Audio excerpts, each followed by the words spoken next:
Reflection of the Modi government's successful economic decisions, India has officially become the fourth largest economy in the world at $4 trillion. A massive milestone in India's economic march. India has become the world's fourth largest economy. In a historic leap, India has overtaken Japan to become the fourth largest economy in the world. By the International Labour Organization, or ILO, it talks about employment in India, or the lack of it. Become the world's most populous country, overtaking China. That's what data that has been released by the United Nations today shows. After hitting a 20-month low in September, the unemployment rate in India is rising again as per the latest by the Centre for Monitoring Indian Economy.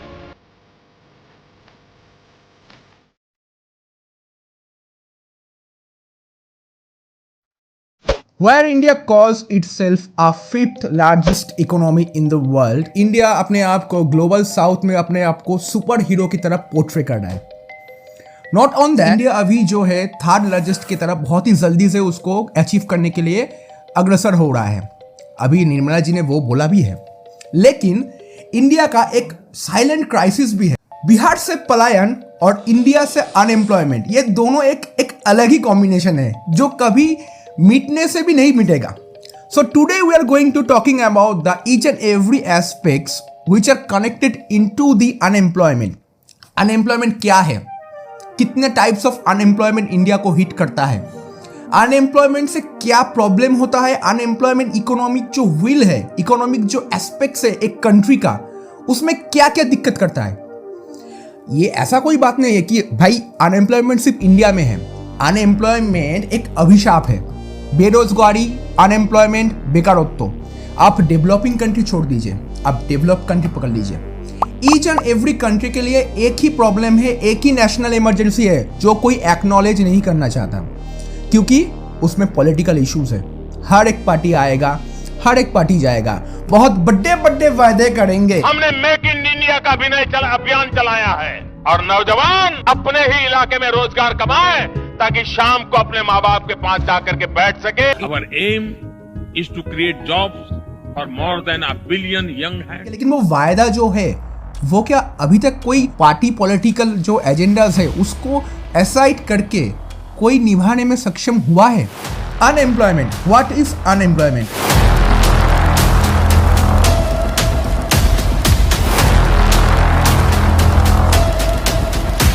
Unemployment का अगर simplification करें, मतलब simple जो definition है, मैं काम कर सकता हूं लेकिन मेरे पास जॉब नहीं है, इसको थोड़ा सा डिफाइन करें। क्या है कि मेरे पास कैपेसिटी है, मैंने पोस्ट ग्रेजुएट किया, ग्रेजुएट किया, लेकिन मेरा जो वर्किंग एनवायरनमेंट है, मतलब मेरा जो मार्केट का एनवायरनमेंट है, उसके लायक, मतलब मेरे लायक जो है वो जॉब वो मार्केट में अवेलेबल नहीं है। As a matter of fact इसको ही अनएम्प्लॉयमेंट कहते हैं, लेकिन इसमें जो है अनएम्प्लॉयमेंट का पेपर में जो है वो ओनली 5 to 6% रेशियो है। अनएम्प्लॉयमेंट जो है, अनएम्प्लॉयमेंट को जो कैलकुलेट किया जाता है मेरे एरिया में या फिर मेरा जो लोकेशन में कितना अनएम्प्लॉयमेंट है, वो भी जो कैलकुलेशन होता है वो 3 प्रोसीड्योर में होता है। आपका जो लेबर फोर्स है या फिर वर्किंग फोर्स है वो कितना उस एरिया में, या फिर वो जितने तक उसको कैलकुलेट करेंगे, या फिर वो जो एरिया उस वो लोग मापदंड जो है उसके अंदर में वो वर्किंग फोर्स का कितना योगदान है, एक। और दूसरा क्या है, वो जो पूरा वर्किंग जो फोर्स है उसको वो लोग काउंट करते हैं वर्किंग जो पार्टिसिपेंट्स है उसका रेशियो निकल के मतलब अगर मेरे एरिया में 1 लाख निवासी है या फिर 1 लाख जो पीपल है उनमें से 40,000 लोग जो है काम करते हैं, तो मतलब जो उसका परसेंटेज है मान के चलिए 40% है। वो जो एक इशू है, मतलब वो जो एक कैलकुलेशन का जो इशू है वो 40% जो काम करते हैं उसको कहते हैं कि वर्किंग फोर्स का जो रेशियो वो निकालते हैं। और ऐसे ही करके अनएम्प्लॉयमेंट रेट जो है जनरेट होता है। इंडियन इकोनॉमी में एक ही अनएम्प्लॉयमेंट का जो टाइप्स है वो इफेक्ट नहीं करता है, बहुत सारे जो है अनएम्प्लॉयमेंट टाइप्स उसमें इफेक्ट करता है। Majorly there are 5 types of unemployment. Now it is gonna 6 because there are some kind of AI और टेक्नोलॉजिकल। सो जो मेजरली 5 टाइप्स ऑफ हम लोगों का जो अनएम्प्लॉयमेंट का सेक्शन है, टाइप्स है, वो है फर्स्ट ऑफ ऑल स्ट्रक्चरल, फिर है फ्रिक्शनल, फिर है साइक्लिकल, फिर है सीजनल, फिर है डिसगाइज्ड। तो ये जो टोटल जो मेरा 5 टाइप्स ऑफ है, अभी जो रिसेंटली ऐड हो रहा है, मतलब हर एक कंपनी भाई एक ही बात बोल रहा है कि भाई there are some kind of AI, so AI के लिए हम लोग एकदम 5,000 निकाल, मतलब एआई की वजह से या फिर टेक्नोलॉजिकल जो हम लोगों का जो अनएम्प्लॉयमेंट आता है उसके लिए भी बहुत सारा जो अभी IBM बोलिए, TCS बोलिए, इन्फोसिस बोलिए, बहुत सारा ले ऑफ्स हुआ है। इवन Amazon जैसा बिग जायंट जो वर्ल्ड में इतना बड़ा उसका जो कंपनी का जो शेयर्स है, इतना बड़ा जो उसका कैप्चर है, वहां पे भी इतना सारा ले ऑफ हो रहा है। तो ये थोड़ा सा कंसर्निंग मैटर है। इसलिए मैं पहले ही बोला कि ये जो पूरा अनएम्प्लॉयमेंट का जो कच्चा चिट्ठा है ना, ये सिर्फ इंडिया में जो है सीमित नहीं है। लेकिन मेरा वीडियो का और एक पॉइंट है, क्या इंडिया में इतना अनएम्प्लॉयमेंट को लेके इतना क्यों चर्चा होता है? बिकॉज भाई आपने कुछ सेक्टर में आपने जो प्रोग्रेस किया है या फिर नहीं किया है, लेकिन एक सेक्टर पे इंडिया ने बहुत अच्छा प्रोग्रेस किया है भाई। 140 के ऊपर पॉपुलेशन चला गया है, चाइना को बीट कर दिया है भाई। तो हम लोगों का जो पॉपुलेशन है, हम लोगों का जो एकदम पॉपुलेशन है दो धारी तलवार, कि वो जो आपका तलवार है वो आपको ही घायल कर देगा। वी हैव द बहुत बढ़िया एक यूथ है, एक फोर्स है, लेकिन भाई काम क्या कर रहा है भाई? रील्स देख रहा है, शेयर कर रहा है, यूट्यूब का वीडियोस मेरा भी देख रहा है क्या? सॉरी भाई, देखो भाई, लाइक शेयर एंड सब्सक्राइब करो भाई, मोटिवेशन मिलता है भाई। तो यूथ का जो एक नेचर है, यूथ को अगर हम लोग सही ढंग से, सही तरीके से अगर हम लोग उसको यूज ना कर पाए, तो उसका जो रिपरकेशन है ना, वो इंडिया है।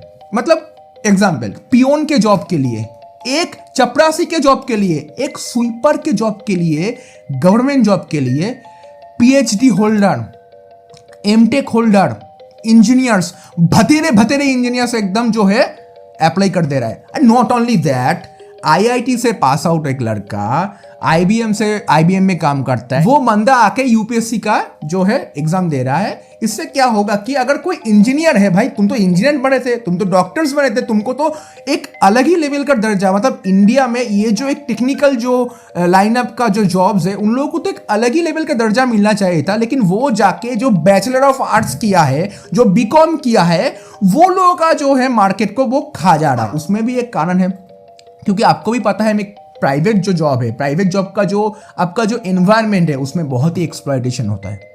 उसमें अगर कोई 8 घंटा 9 घंटा काम करके, मतलब अगर वर्किंग टाइम के अंदर वो काम करके घर चले जाए, भाई तुम्हारा प्रमोशन तो नहीं होने वाला।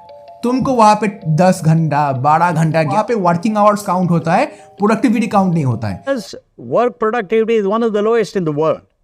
My request is that our youngsters must say, this is my country. I want to work 70 hours a week. Talk a little bit about work-life balance. First of all, I don't believe in work-life balance. बीबी को मत देखो, काम करो। बड़े बड़े पूंजीपतियों ने जो है ये सब बोला है भाई। I regret I'm not able to make you work on Sundays, to be honest. If I can make you work on Sundays, I'll be more happier. I work on Sundays also. What do you do sitting at home? How long can you stare at your wife? How long can the wife stare at your husband? Come on, get to the office and start working. मेरे पास एक shop है, shop में मेरे को 2-3 लड़के चाहिए थे, लेकिन मैंने क्या किया, मेरा फैमिली का मेंबर को ही मैंने वहाँ पे नौकरी पे रख दिया। तो क्या है, उससे अनएम्प्लॉयमेंट तो छोड़ दीजिए, उससे जो इनकम जनरेट हो रहा है मेरे फैमिली के अंदर ही रहता है, ठीक है। तो दूसरा कोई काम करने नहीं आ रहा है, तो वो एक टाइप का आपका अनएम्प्लॉयमेंट है। और सीजनल जो अनएम्प्लॉयमेंट है, मान के चलिए एग्रीकल्चर है, टूरिज्म है। टूरिज्म में कुछ कुछ स्पॉट है, जैसे कि आप दार्जिलिंग पकड़ लीजिए, आप गैंगटॉक पकड़ लीजिए। तो उसमें क्या है कि कुछ टाइम के अंदर, मतलब कुछ एक सीजन रहता है, उस सीजन में बहुत सारे जो है टूरिस्ट अट्रैक्ट होते हैं उन प्लेस में, लेकिन कुछ टाइम के बाद वो प्लेस जो है ठप पड़ जाता है, तो उसमें थोड़ा इनकम में इशू होता है, बहुत ले ऑफ भी वहाँ पे होता है। हाँ, और एक बात, फॉर्मल सेक्टर में जो ले ऑफ होता है वो तो काउंट होता है भाई, लेकिन इनफॉर्मल सेक्टर में जो ले ऑफ होता है उसका कौन ध्यान रखेगा? एग्रीकल्चर सेक्टर पकड़ लीजिए, कोई दुकान पकड़ लीजिए, कोई किराना पकड़ लीजिए, जिसमें आपको तो सोशल सिक्योरिटी के नाम पे अंडा मिलता है, बड़ा बड़ा अंडा। उसको तो रेगुलेशन, तो चाहे जो भी है रेगुलेशन, वो लोग कर नहीं पाता है। तो ये भी एक सेक्शन है कि ले ऑफ उसमें भी होता है, इधर होता है। कुछ बाहर में अनाउंसमेंट ज़्यादा होता है, कुछ अनाउंसमेंट नहीं होता है। ये जो पूरा सिनेरियो है इंडिया में, इसके वजह से अनएम्प्लॉयमेंट जो है एक बूम कर जाता है। तो यहाँ पे गवर्नमेंट का क्या क्या पॉइंट ऑफ व्यू रहना चाहिए? गवर्नमेंट ने सोशल सिक्योरिटी को हाई नहीं किया है। मेरा लेबर लॉस है, लेबर लॉस तो है भाई अपने बंदे के लिए, मतलब मेरा जो गवर्नमेंट में एम्प्लॉय है उनके लिए एकदम लेबर लॉस अच्छे है, लेकिन जो प्राइवेट एम्प्लॉय है, जो हर एक दिन एक्सप्लॉइट हो रहा है, उसके लिए बोलने वाला कौन है? आप एक अच्छा सेवरेंस पे नहीं दे पा रहे, आप एक बहुत सारा ऐसा प्राइवेट एम्प्लॉय है वो लोग काम छोड़ भी नहीं पा रहे, क्योंकि क्या है, अगर काम छोड़ के अगर दूसरा काम ढूंढने जाएंगे उसमें जो टाइम लगता है वो भी वन टाइप ऑफ आपका अनएम्प्लॉयमेंट है। मान के चलते कि ज़्यादातर लोग क्या करते हैं, एक जॉब को अपने पॉकेट में रखते हैं फिर स्विच करते हैं, लेकिन बहुत सारा ऐसा भी इंसिडेंट होता है कि अगर ले ऑफ हो जाए या फिर वो जॉब स्विच करना चाहे तो वो जो जॉब वो स्विच करेगा उसका बिटवीन में वो एक अनएम्प्लॉयमेंट का फेज रहता है। तो ये जो मेरा पूरा बोलने का जो मेरा एक ही मुद्दा है कि गवर्नमेंट ने आपको सोशल सिक्योरिटी या फिर लेबर लॉस के बारे में उतना कुछ कंस्ट्रक्टिव या फिर कंसोलिडेटेड कुछ रूल्स नहीं दिया जहां पे आपको वो सिक्योर कर पाए, आपको सेफगार्ड कर पाए। मतलब ये जो इतना ले ऑफ हो रहा है इंडिया में, इतना ले ऑफ हो रहा है, साइलेंटली ले ऑफ हो रहा है, फोर्सफुली रेजिग्नेशन मांगा जा रहा है प्राइवेट एम्प्लॉय से। अरे भाई, कुछ बड़ा बड़ा न्यूज़पेपर में कुछ एंकर ने ऐसा बोला है, रिश्वत लेना जो चाहता है ना, रिश्वत लेने के लिए वो लोग गवर्नमेंट में जॉब से अप्लाई करते हैं। सरकारी नौकरियों की चाहत के पीछे एक बड़ी वजह रिश्वत भी है। सरकारी नौकरी में अगर पैसा कम भी हो तब भी कई कर्मचारी रिश्वत लेकर अच्छा खासा पैसा कमा लेते हैं। आपको पता नहीं है ना जॉब सिक्योरिटी क्या होता है। अगर किसी बंदे का ना आज जॉब है कल नहीं है, कल सुबह में जाके जब उसको पकड़ देगा ना कि भाई ले तुम्हारा ले ऑफ का पेपर ले तुम भाई रेजिग्नेशन दे दो हमको, वो क्या होता है, वो जिसको वो मतलब वो जो एक फेज है ना, वो कोई अगर फेस करेगा ना वही बोल पाएगा आपको कि क्यों वो हर एक चीज को जमा पूंजी हो या फिर जो भी हो वो लगा देता है गवर्नमेंट जॉब पाने के लिए। क्योंकि कुछ भी हो जाए गवर्नमेंट जॉब में एक सिक्योरिटी है। So that's the matter of fact कि ये सब चीज में गवर्नमेंट हमेशा फेल करते रहा है। क्या फेल करते रहा है?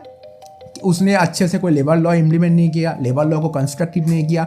लेबर और जो सोशल सिक्योरिटी है इनफॉर्मल सेक्टर में, जैसे कि एग्रीकल्चर बोल दीजिए या फिर कोई किराना शॉप बोल दीजिए या फिर कोई मोमो का ठेला बोल दीजिए या फिर कुछ बड़ा अगर कोई कपड़े का दुकान बोल दीजिए, वहाँ पे अभी इनफॉर्मल सेक्टर इंडिया में बहुत ही हाई है। उस इनफॉर्मल सेक्टर में बहुत लोगों को ESI PF नहीं मिलता। जाने में किसी को एक्सीडेंट हो जाए, वो एक अच्छे अस्पताल में इट्स मीन्स आपने तो बहुत ही बढ़िया गवर्नमेंट जो हॉस्पिटल में फैसिलिटी देके रखा हुआ है कि फ्लोर में ही जो पेशेंट है वो डिलीवरी हो जा रहा है। सो बेसिकली हम लोग इस पॉइंट को कंक्लूड कर सकते हैं कि अगर किसी भी सेक्टर में, किसी भी इकोनॉमी में आपका जो अनएम्प्लॉयमेंट क्राइसिस जो हिट करता है, उससे क्या होता है कि डेब्ट राइज होता है, आपका जो फ्री व्यूज रहता है, मतलब गवर्नमेंट को वो देश चलाने के लिए या फिर प्रॉपर एरिया है उसको चलाने के लिए थोड़ा बहुत क्या है फ्री व्यूज देना पड़ता है, रेवडी देना पड़ता है। इससे क्या है कि हम लोग IMF से या फिर किसी और जगह से हम लोग को लोन लेना पड़ता है। इससे जो है डेब्ट जो है वो राइज करता है किसी भी कंट्री का। और इससे भी जो बड़ा बात है कि उसका जो पूरा इकोनॉमिक साइकिल है, जैसे मान के चलिए अगर मेरे पास अभी काम है तो मेरा जो बेसिक जो नेसेसिटी है, मतलब कुछ खाने पीने का, खर्चा पानी का या फिर कुछ खरीदने का, ये जो पूरा जो इकोनॉमिक साइकिल है, चाल दावल जो भी है, खाने का चीज बोल दीजिए, न्यूज़पेपर बोल दीजिए, मूवी देखना बोल दीजिए, मतलब each and everything has been connected with the employment. मेरे पास अगर एम्प्लॉयमेंट है तो मैं जो बेसिक है या फिर बेसिक से थोड़ा हटके है, थोड़ा ऊपर है, उसमें मैं खरीदारी कर सकता हूँ या फिर उसमें मैं स्पेंड कर सकता हूँ। अगर मेरे पास वो जॉब ही नहीं रहेगा तो वो एक स्टैग्नेंट सिचुएशन हो जाएगा। भाई स्टैग्नेंट छोड़ दीजिए, मतलब वो जो मेरा इनकम है वो इनकम सोर्स बंद हो गया तो कल से मैं खाऊंगा क्या, कल से मैं खर्चा क्या करूंगा? तो मेरा जो सेविंग्स भी रहेगा, जो सेविंग्स ऑब्वियसली FD टूटेगा, RD टूटेगा। मतलब ये जो पूरा जो कॉन्सेप्ट है, सेविंग्स बोल दीजिए, आपका खर्चा पानी का बोल दीजिए, आपका नेशन का जो डेप्ट है, वो सब कुछ एकदम से क्या सब कुछ कनेक्टेड है अनएम्प्लॉयमेंट के साथ। ये सब कुछ डिपेंड करता है उसके ऊपर। इसको भी आप साइड कीजिए, इन्फ्लेशन रेट भी आपका जो है अप डाउन करता है, मतलब इन्फ्लेशन रेट भी घटाना पड़ता है। इससे क्या है कि जो कंट्री का जो ग्रोथ है वो भी मतलब उसमें हैम्पर होता है। ऑब्वियसली आपको पता है अगर किसी भी कंट्री का जो ग्रोथ लेवल है अगर वो बढ़ता है तो इन्फ्लेशन हाई होता है। मतलब है क्या है कि ग्रोथ है, जॉब मिलता है सबको, तो उसमें क्या है कि अगर कोई प्रोडक्ट है उसको अगर कोई खरीदारी करने जाता है तो उसके पास पैसा रहता है, मतलब उसके पास नौकरी है, उसके पास पैसा है, वो प्रोडक्ट खरीद पाएगा। तो ये पूरा जो इकोनॉमी का स्ट्रक्चर है वो हिल जाता है। वॉर लाइक सिचुएशन है रशिया में, यूक्रेन में, ऐसे सिचुएशन में भी इंडिया से बहुत सारा जो माइग्रेंट वर्कर्स है वो लोग गया है, उनको वहाँ पे जाके एक जो है वॉर लाइक सिचुएशन में धकेल दिया गया है, फ्रंट लाइन पे भेज दिया गया है। उसके कारण जो है रशिया में हम लोगों का जो वर्कर है उसका भी मौत हुआ है। उसके चलते बहुत सारा जो एम्प्लॉय है उसको फिर से कमबैक करना पड़ा, उनको आना पड़ा। मतलब आप मान के चलिए वॉर लाइक सिचुएशन में भी हम लोगों का जो इंडियन वर्कर्स है, हम लोगों का जो लेबर लोग है या फिर माइग्रेंट वर्कर्स है, not only the labour category, अच्छे स्किल्ड, मतलब स्किल्ड मान लीजिए, सेमी स्किल्ड मान लीजिए, उन लोगों को भी जो है यहाँ से शिफ्ट करके बाहर जाना पड़ रहा है। मतलब ये रिकॉर्ड चेक कीजिए कि हम लोगों का यहाँ पे मतलब पूरा इंडिया में कितना जो लोग है जो HS कंप्लीट करता है, मतलब 12th कंप्लीट करता है या फिर 12th नहीं कंप्लीट करता है, 10th कितना लोग कंप्लीट करता है, 10th कंप्लीट नहीं करता है। ऐसे करके अगर आप पूरा जो सिनेरियो है प्राइमरी तक अगर आप उसको आंकेंगे ना, तो उसमें आपको फेल या फिर नॉट फेल, मतलब जो पास आउट किया है उनको भी तो नौकरी देना है, पास आउट नहीं किया है उनको भी नौकरी देना होगा। मतलब ये जो पूरा वैक्यूम सिचुएशन है उसमें आपको मेजर करना पड़ेगा कि कितना जो है जॉब हम लोगों के मार्केट में अवेलेबल है गवर्नमेंट जॉब को छोड़ के, क्योंकि गवर्नमेंट जॉब का जो एक प्रोसीड्योर है, एक जो प्रोसेस है, उसमें इतना लोचा है, इतना धांधली हो चुका है। मतलब एक एग्जाम होता है, दूसरे दिन पेपर लीक होता है, मतलब इतना जो एग्जाम हो रहा है उसका तो पेपर लीक का जो एक अलग ही कहानी है। गवर्नमेंट जॉब में भी उतना कैपेसिटी नहीं है कि पूरा जो मेरा अनएम्प्लॉयमेंट का सिनेरियो है, मतलब जितना लोग अनएम्प्लॉयड है उनको कवर कर पाए। ये ऑब्वियसली बात है, क्योंकि ये गवर्नमेंट जॉब्स के लिए भी उतना कैपेसिटी नहीं है, ये एकदम फैक्ट है। लेकिन जो प्राइवेट सेक्टर है, प्राइवेट सेक्टर भी मार्केट में इतना सारा जो लोग है उनको जॉब देने वाला जो सिचुएशन है वहाँ पे नहीं है। क्यों नहीं है? क्योंकि स्किल्स नहीं है, उन लोगों के पास प्रॉपर एजुकेशन नहीं है। नॉट ओनली दैट, आप ये अगर मान के चले कि अगर 12 पास जितना लोग करता है, अगर वो लोग चाहे कि मुझे एक अच्छे नौकरी के लिए अच्छा कॉलेज में मुझे दाखिल होना है, अच्छा कॉलेज में मुझे एडमिशन लेना है, भाई वो एडमिशन लेने के लिए जितना स्पेस चाहिए, जितना सीट चाहिए, वो भी तो अवेलेबल नहीं है। गवर्नमेंट कॉलेज को छोड़ ही दीजिए, प्राइवेट कॉलेज भी बहुत ही महंगा है और वहाँ पे भी सीट नहीं है। रहा सवाल गवर्नमेंट जॉब्स का, अभी हम लोग कुछ डिस्कस किए थे कि अगर गवर्नमेंट जॉब्स जो है उसको अगर एक कोई पोस्ट निकलता है, कोई RRB का पोस्ट निकलता है, उसमें बहुत सारा जो है अंडर ग्रेजुएट बोल दीजिए, अंडर ग्रेजुएट छोड़ दीजिए, पोस्ट ग्रेजुएट PhD होल्डर भी अप्लाई करता है।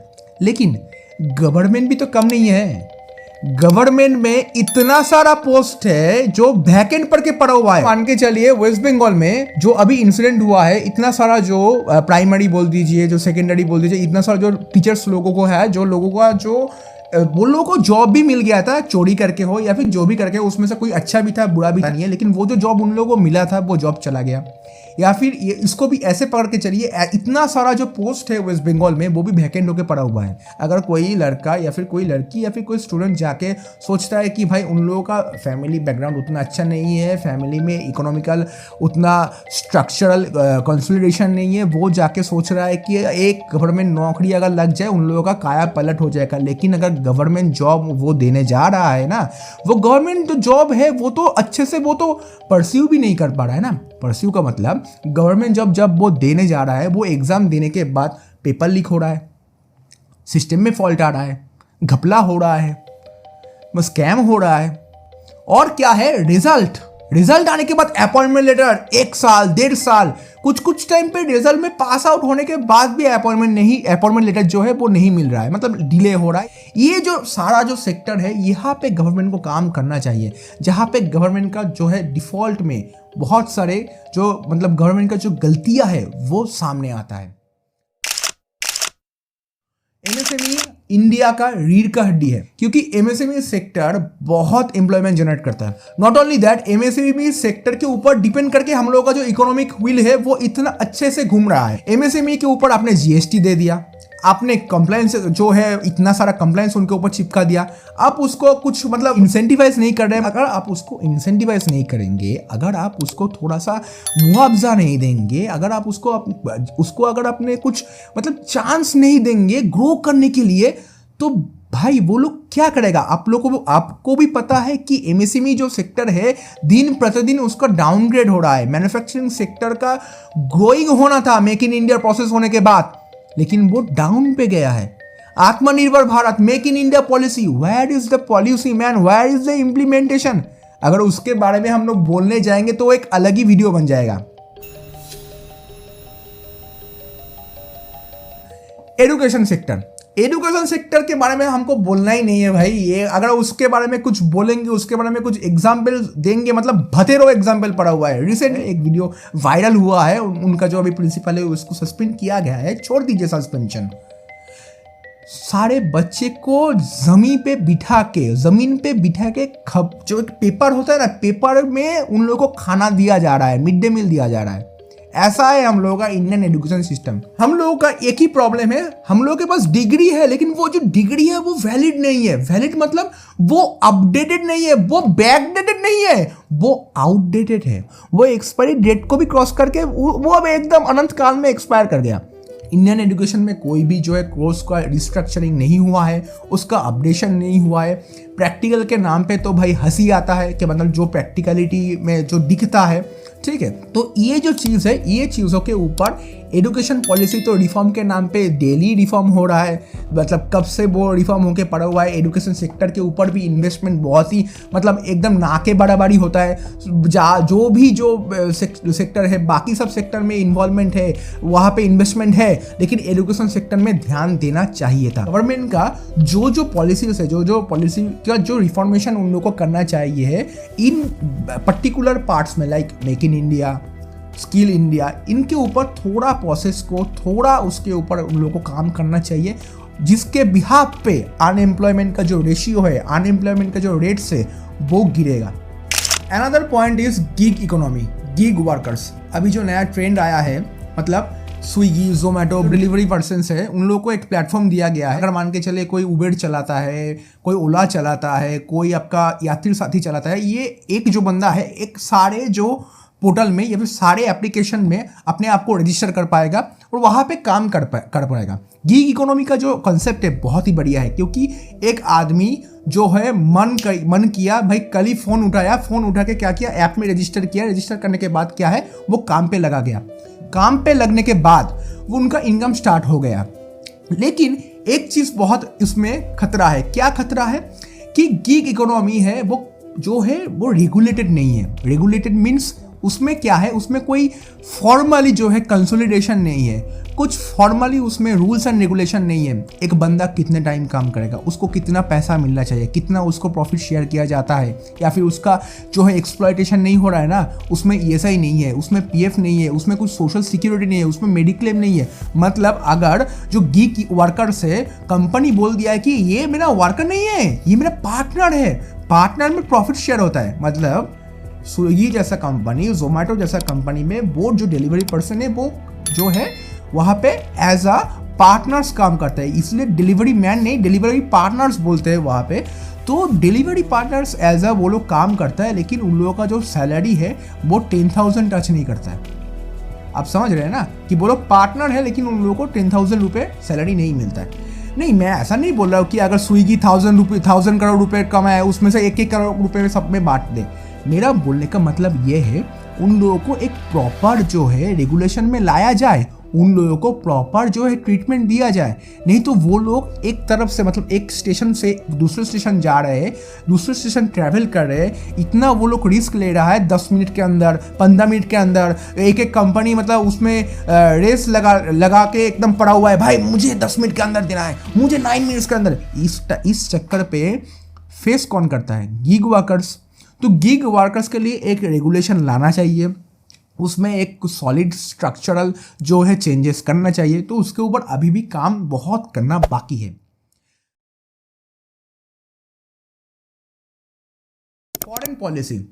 Foreign policy and the world order. अभी वर्ल्ड ऑर्डर जो है राइट विंग की तरफ शिफ्ट हो रहा है, मतलब लिबरलाइजेशन या फिर लिबरल्स का जो है बोलीबाला थोड़ा कम हो रहा है, लेकिन नेशनलिस्ट पार्टी जो है तो वो वाला जो पार्टी है ना वो स्ट्रांग हो रहा है। उसका भी इफेक्ट पड़ रहा है, क्योंकि H1B वीज़ा का जो भी अभी जो मैटर हुआ है, यानी कि मतलब H1B वीज़ा को लेके बहुत सारा मतलब फ्रॉड न्यूज़ भी फैला हुआ है, लेकिन H1B वीज़ा से सबसे ज़्यादा अगर कोई इफेक्ट होगा वो है इंडियन इमिग्रेंट्स जो अभी जाने का जो ट्राई कर रहा है। अभी ऑब्वियसली जो H1B वीज़ा है वो न्यू के लिए अप्लाइड हुआ है, पिछले वाला या फिर पुराना जो चले गए उनके लिए नहीं है। लेकिन जो अभी जो नया जो रूल्स इम्प्लीमेंट हुआ है, अभी जो नया ट्राई करेंगे जाने के लिए, उन लोगों के लिए थोड़ा सा जो है बैरियर क्रिएट करेगा H1B वीज़ा। उसको भी छोड़ दीजिए। बहुत सारा ऐसा फुटेजेस, बहुत सारा ऐसा वीडियोस आ रहा है कि इंडिया के मतलब एनआरआईज जो है, भाई बंधु है, जो भी है, वो लोग जो बाहर रहते हैं उसके ऊपर बहुत ही गंदा बिहेवियर हो रहा है। उन लोगों को गो बैक के नारे सुनाई दे रहे हैं उनके, मतलब तुम लोग भागो भाई, कनाडा छोड़ दो, यूएसए छोड़ दो, तुम जाओ अपने देश पे जाओ, ऐसा करके उन लोगों को जो है रिपरकेशंस जो है दिखने को मिल रहा है। फॉरेन पॉलिसी को स्ट्रॉन्ग करना चाहिए। अगर वो जो टैलेंट है, वो लोग जो भी अर्न करता है, जो भी वो लोग पैसा जो कमाता है, वो रिइंबर्समेंट हो या फिर जो भी ट्रांजैक्शन के थ्रू हो यहाँ पे इंडिया में भेजता है, उसके ऊपर डिपेंड करके हम लोग का फॉरेन रिजर्व भी जो है वो बहुत अच्छे से बना हुआ है, वो बहुत ही स्ट्रॉन्ग एक बेस बना हुआ है। लेकिन अगर आप उसके ऊपर काम नहीं करेंगे, ऐसे ही चलता रहा, तो उन लोगों को छोड़ दीजिए। वो लोग अगर वापस भी आना चाहे इंडिया में ना, तो इंडिया उसको जो है एब्जॉर्ब नहीं कर पाएगा। ब्रेन ड्रेन तो हमेशा से ही रहता है। क्या है ब्रेन ड्रेन का, क्या कॉन्सेप्ट है? मेरा यहाँ पे मेरे देश पे जो टैलेंट है वो तो भाई बाहर जा ही रहा है। वो लोग इवन जो मेरा यूनियन मिनिस्टर है, कैबिनेट मिनिस्टर है, उन लोगों का जो सन है या फिर डॉटर है, वो लोग तो ऑलरेडी बाहर शिफ्ट हो गए। तो ये जो ब्रेन ड्रेन है, तो इसको भी रोकना चाहिए गवर्नमेंट को, इसके ऊपर काम करना चाहिए। ब्रेन ड्रेन को कम करना होगा। और अगर बाहर से वो लोग मतलब H1B वीज़ा के ऊपर जब लागू हुआ था रूल्स, तब यहाँ पे बहुत सारे लोग ने एकदम बहुत कमेंट किया था कि उन लोगों को हम लोग एक्सेप्ट कर लेंगे, आ जाओ भाई भारत आ जाओ। भारत में अगर वो लोग आ गया ना, भारत के पास उतना कैपेसिटी नहीं है उसको एब्जॉर्ब कर पाए। एब्जॉर्ब का मतलब उसको अच्छे से एक जो स्टेटस जो है प्रोवाइड कर पाए। फ्यूचर में AI पूरा जो है रिप्लेस कर देने वाला है पूरा वर्कफोर्स को, ऐसा ही तो मान के चल रहा है हर एक कंपनी। AI को इम्प्लीमेंट करना पड़ेगा। AI को लेके हम लोगों को बढ़ चढ़ के काम करना पड़ेगा। AI को एब्जॉर्ब करना पड़ेगा। पार्लियामेंट में समोसे को लेके बातचीत होता है, कहाँ पे समोसा बड़ा मिलता है, कहाँ पे छोटा मिलता है। 5 स्टार में जाओ उसका अलग है, कहीं समोसा यहाँ चांदनी चौक पे सस्ता मिलता है और कहीं गोरखपुर में मिलता है तो गोल बाजार में अलग। हर जगह पे 5 स्टार होटल में उसका रेट ज्यादा हो जाता है। किसी भी ढाबे या होटल में किस वस्तु की मात्रा क्या होगी ये माननीकरण नहीं किया गया है। कहीं कटोरी भर छुट्टा में दे देला, कहूं बड़का मिलाला, कहीं छोटा समोसा मिलता है, कहीं बड़ा मिलता है। ये आज तक हमको भी समझ में नहीं आया। लेकिन डिजिटल लिटरेसी लेकर कोई भी ऐसा कंसर्निंग बात तो नहीं होता है। अगर बात भी होता भी है, उसके ऊपर उसको लेके कोई अच्छे से काम नहीं होता है। हर एक बंदे को मतलब यूथ को AI को लेके एक विजन उनको देना चाहिए, उनको लिटरेसी देना चाहिए। AI को कैसे वो स्किल कर पाए, AI को लेके वो कैसे उसको स्किल को एब्जॉर्ब कर पाए, AI को कैसे उसको हैंडल कर पाए, अपने स्किल के साथ अटैच करके AI को काम कैसे करवा पाए, उसके बिहाफ पे उसको जॉब मिलेगा ना। तो उसके ऊपर भी कोई काम एज सच तो हमको नहीं देखने को मिल रहा है। मतलब एक रिपोर्ट भी है ऐसा कि AI को लेके इंडिया में जो एक कंसर्न है वो बहुत ही कम है other than the other countries. मतलब वो लोग सोचे AI से ये क्या है बबुआ, वो तो कल आया था परसों चला जाएगा, ऐसा ही कुछ है वो बबुआ, हम लोगों को काम का कुछ फायदा नहीं है, कुछ ले नहीं पाएगा। लेकिन जब आएगा ना तब एक प्रॉब्लम हो सकता है।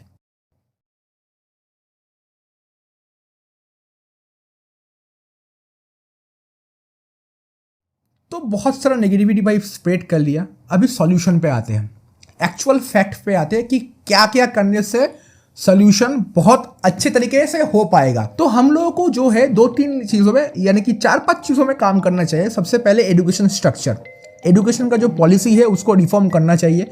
एजुकेशन के ऊपर बहुत बढ़िया से काम करना चाहिए एकदम।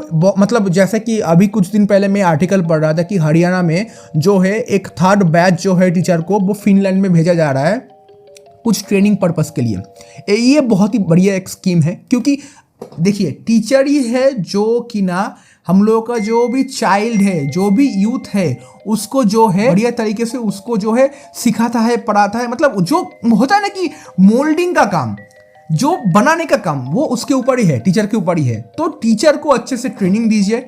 ऐसा नहीं कि मतलब A फॉर एप्पल नहीं बोल पा रहा है, जनवरी फरवरी नहीं बोल पा रहा है। मतलब आपको समझ में आ रहा है ना, बहुत सारा ऐसा फुटेज भी है कि भाई टीचर लोग तो जानते भी नहीं है लेकिन उन लोगों को सैलरी मिलते जा रहा है। तो टीचर को अच्छे से ट्रेनिंग देना पड़ेगा। एजुकेशन पॉलिसीज को रिस्ट्रक्चर कीजिए, थोड़ा सा स्मूथली करके उसको इम्प्लीमेंट कीजिए। नहीं तो अगर चेंजेस नहीं आएगा, आप लोग NCERT चेंज कर रहे हैं लेकिन दूसरे तरफ से चेंज कर रहे हैं। जो एक्चुअली प्रोग्रेसिव होना चाहिए वो तो नहीं हो रहा है। दूसरा, एमएसएमई सेक्टर को भाई रिवाइव करना पड़ेगा। एमएसएमई को छूट दीजिए, उसको इंसेंटिवाइज कीजिए, उसके ऊपर जीएसटी मत थोपिए। जीएसटी कट नहीं चाहिए, जीएसटी रिफॉर्मेशन चाहिए, जीएसटी को सिंप्लीफिकेशन चाहिए। ये जो 1B 2B 3B क्या क्या बी है मुझे पता भी नहीं है, उसको थोड़ा सिंप्लीफाई कीजिए। मतलब पराठा में एक जीएसटी लगता है, रोटी में एक लगता है, खीर में एक लगता है, पनीर में एक लगता है, दूध में एक लगता है। तो इसको सिंप्लीफाई कीजिए, इसको थोड़ा सा अच्छा कीजिए, कट मत कीजिए। कट अच्छा चीज़ है, जीएसटी कट किया है, उसमें बहुत सारा तरक्की हुआ है, इकोनॉमिक व्हील एकदम भाग के चला गया है, मतलब बहुत ही अच्छे से कंजम्पशन हो रहा है, नो डाउट। जीएसटी कट भी चाहिए, लेकिन GST reform it's the main thing, it's the mandatory thing. उसको एमएसएमई को लोन्स दीजिए कम इंटरेस्ट पे, उनको बूस्ट कीजिए, उसको प्रोमोट कीजिए, उसको ट्रेनिंग दीजिए। एमएसएमई लोगों को, मतलब जो ओनर है या फिर उन लोगों को जो एमएसएमई चलाता है, उन लोगों को ट्रेनिंग दीजिए कैसे उसको और भी स्केल कर पाए। गवर्नमेंट वैकेंसीज को जल्दी से जल्दी उसको आप उसमें कुछ काम कीजिए, उसमें कोई एक्सक्यूज नहीं चलेगा, कोई भी डिले नहीं चलेगा। अगर कोई वैकेंसी है उसको जल्दी से फिलअप कीजिए। आपने जो एग्ज़ाम लिया है उसका रिजल्ट निकालिए, कोई भी स्कैम मत कीजिए। बहुत सारा ऐसा स्टूडेंट है, ऐसा मतलब बच्चे बच्चियाँ हैं जो कि ना इसके ऊपर ही डिपेंड है। उसका जो एक ही टारगेट है, टारगेट क्या है कि हमको एक गवर्नमेंट जॉब मिल जाए, मेरा जो है पूरा जो फैमिली है उसके ऊपर डिपेंड है। तो वो इमोशन को समझिए, उसका जो भी वो जो मतलब उसको मतलब घेर के ना, उसको एम करके ना वो लोग सब कुछ सैक्रिफाइस करता है। अपना जीवन का हर एक दिन, हर एक पैसा, जो भी जमा पूंजी है उस फैमिली का, वो एक जॉब पाने के लिए वो लोग खर्च कर देता है। ये जो चीज़ है इसके ऊपर काम करना चाहिए गवर्नमेंट को। फॉरेन पॉलिसी के ऊपर ध्यान देना चाहिए। जो ब्रेन ड्रेन हो रहा है उसके ऊपर काम करना चाहिए। जो एनआरआईज है उसको प्रोटेक्ट करना चाहिए। वर्कर्स जो है उसको प्रोटेक्ट करना चाहिए। उसको एक अच्छा सोशल सिक्योरिटी, ESI-PF जो भी है उसको प्रोवाइड करना चाहिए। एक्सप्लॉयटेशन को रोकना चाहिए, लेबर लॉस को स्ट्रिक्ट करना चाहिए। ये हर एक चीज़ के ऊपर अगर गवर्नमेंट काम करेंगे, इसके ऊपर अगर नहीं काम करेंगे तो अलग बात है। अगर ये पर्टिकुलर पॉइंट के ऊपर गवर्नमेंट काम करता है तो भाई सच में अनएम्प्लॉयमेंट के ऊपर हम नहीं बोले कल से भाई एकदम अनएम्प्लॉयमेंट जीरो हो जाएगा, कभी नहीं होगा। लेकिन स्लोली इसके ऊपर काम करना पड़ेगा, फिर जाके अनएम्प्लॉयमेंट का जो रेट्स है या फिर अनएम्प्लॉयमेंट का जो रेशियो है वो कम होगा।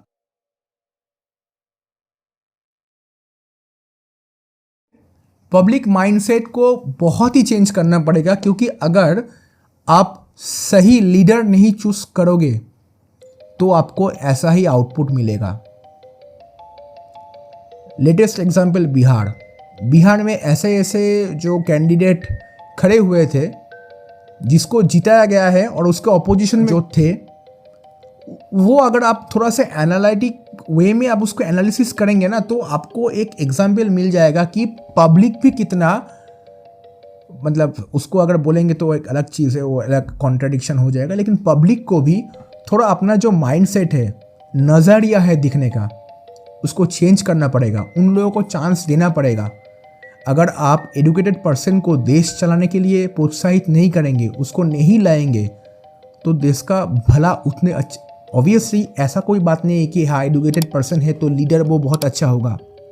लेकिन अगर हम लोग उसको मौका नहीं देंगे, हम लोग अगर उसको यूटिलाइज ही नहीं करेंगे, उसका कैपेसिटी हम लोग नहीं जान पाएंगे, तो देश का तो तरक्की छोड़ दीजिए, आपका लोकल एरिया में तरक्की भी नहीं होगा।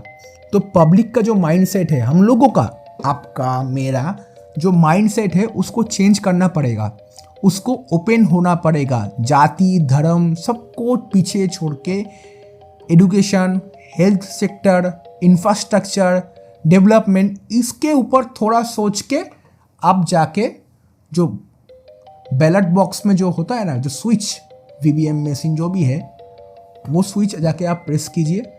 फिर जाके देखिए आपका भी, अगर ऑब्वियसली अगर नहीं होता है तो आप चेंज कर दीजिए, लेकिन आपको एक बार रिस्क लेना पड़ेगा। सो lastly I can conclude one thing कि भाई अगर मन में कोई ओपिनियन है वो ड्रॉप डाउन में कमेंट बॉक्स पे आप कमेंट कर दीजिए। हम लोग वही जो कमेंट आएगा उसमें से जो अच्छा कमेंट होगा ऑब्वियसली उसके ऊपर थोड़ा सा एडिशन डिलीशन करके उसको नेक्स्ट वीडियो में हम कवर करेंगे। ऐसा नहीं है कि अनएम्प्लॉयमेंट में एक ही वीडियो है, बहुत ही पार्ट्स आएगा, क्योंकि अनएम्प्लॉयमेंट एक छोटा चीज़ नहीं है, वो एक बहुत ही मतलब बड़ा थीम है, क्योंकि उसमें बहुत सेक्शन है, बहुत ही डीप डाउन उसमें जाना पड़ेगा। इसके ऊपर बहुत सारा वीडियोस आएगा, तो please keep in touch and thank you so much.